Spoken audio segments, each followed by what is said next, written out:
Again, when this officer was cleared, found not guilty of anything in the death of Freddie Gray, both the mayor he works for and the bosses he reports to had not a single word of support for Ed Nero, while many of the activists surrounding this case said justice was not done. DeRay McKesson is a Black Lives Matter activist and former candidate for mayor of Baltimore. DeRay, thank you for being here tonight. Do you agree with that woman's statement we just heard, that this is biased and racist to its core, this verdict? It's good to be here, Megan.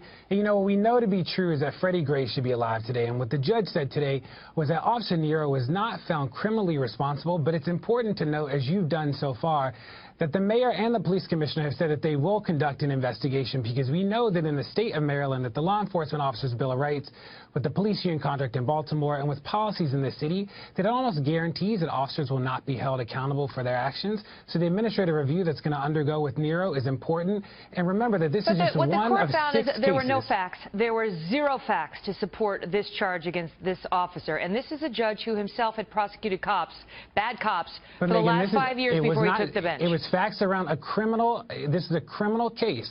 So again, what the judge found today was that there was no crime committed based on the current laws. Right. So my question was, do you accept that, or do you agree with that woman we just heard who said this verdict is biased and racist to the core? So like I said, Megan, so I agree that this is a reminder that we need to make the laws so that they can hold police officers accountable. Laws like Officer Nero?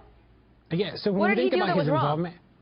So again, what this said today was that given the current standards, that he was not criminally responsible. We've seen this play out in verdicts all across the country. But what did he do that was wrong, DeRay? What specifically did this guy do? Because what the evidence showed us was he had virtually no interaction with Freddie Gray. None. No. So did you read the verdict? So that what the judge does say is that he actually did have involvement with the stop, but not the arrest specifically. So he was involved. Freddie Gray should not have been stopped. He was no threat to the officers. The officers were a threat to Freddie Gray. So remember that this is about a range of circumstances today, and it's a reminder that we have to change the laws and the policies in the city and the state. Don't you see the danger to the community if we start locking up cops for making a bad judgment call? Do you think that Freddie Gray should be dead, Megan? DeRay, my question is to you. Don't you see the danger to the community if you change the laws to make it illegal for cops to exercise poor judgment? So, Megan, I will never agree that an officer's role is to kill unarmed citizens.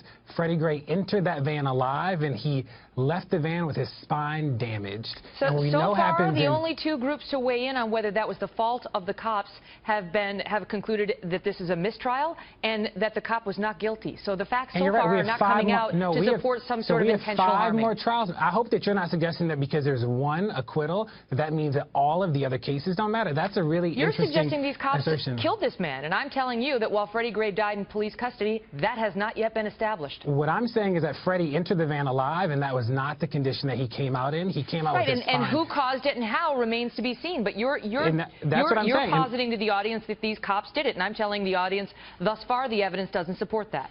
What I'm saying is that there's 1 trial, so you don't know what the evidence in the other 5 cases, and neither do I, and that's why I'm excited to follow through these cases. Well, I know one guy was tried by a jury, and it was a hung jury, so they were not able to conclude his guilt. Which again is not an acquittal. And then the next case that was tried by an African-American judge concluded that there was no case against this officer, and he was just acquitted. So we are looking forward to the next 5, and that's important. And we'll see the next 5. But even now that you have a not guilty verdict against Officer Nero, you continue to tell this audience that he did something wrong. No, what I continue to say is that I'm looking forward to the administrative review, and that we do need to take a holistic look at the laws in the state of Maryland. What did he do, DeRay? It is still... in Maryland, in Baltimore City, it is okay for officers to hog tie and chokehold citizens. We don't think that that is okay.